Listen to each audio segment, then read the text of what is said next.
The Night My Son Came Home, a story of betrayal and darkness. A few years ago, my son Alex was brought home late one night by his friend James.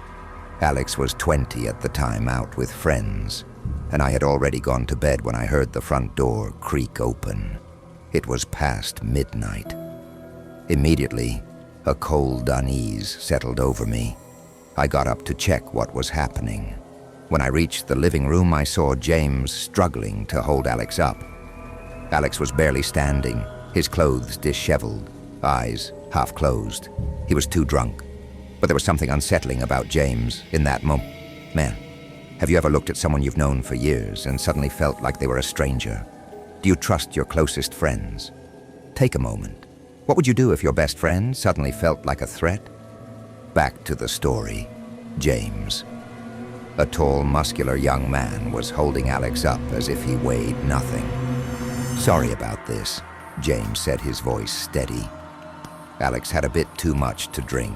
My gut twisted as I looked at my son. "Let's get him to his room," I said, my voice tight with concern.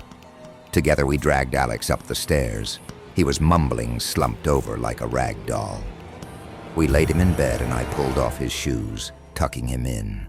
James stood in the doorway, watching, just watching. I thanked him as he left, but something about his small smile lingered long after the door clicked shut. What would you have done?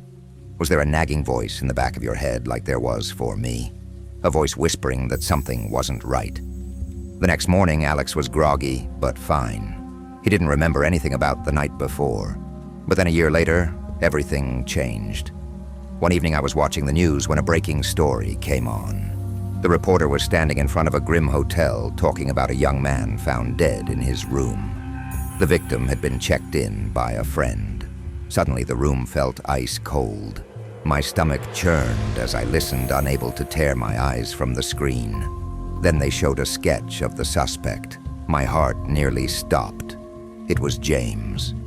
What would you do if the face you saw on the news was someone you had trusted, someone who had been in your home, in your life? I immediately called Alex.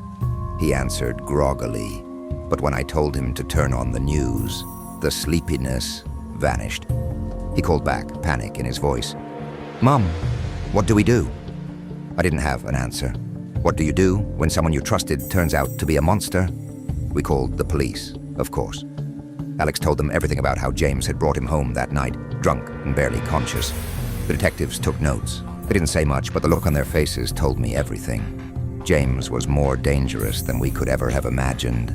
Days turned into weeks, and the story of the hotel murder took over our small town. I couldn't shake the dread. What if Alex had been the victim? Would James have killed Alex that night? Or was he just waiting for the right moment? One night, weeks later, Alex asked the question I had been too afraid to say aloud. "Mom, do you think I could have been next?" I had no answer, but deep down, I knew. I knew how close we had come to losing everything. The police finally caught James. He had fled to a rundown motel in another state, hiding like the coward he was. When they arrested him, I thought maybe the nightmare would be over. But no, the horror had just begun. The trial was agonizing, each new detail of the crime more horrifying than the last. James had lured his victims, gotten them drunk, and then killed them. I couldn't listen to it anymore. I couldn't stand the thought of how close Alex had been to that same fate. Alex became a shell of the person he once was. He couldn't comprehend how someone he trusted could be capable of such evil. He spent his days locked in his room, staring into nothingness. Have you ever felt that kind of betrayal?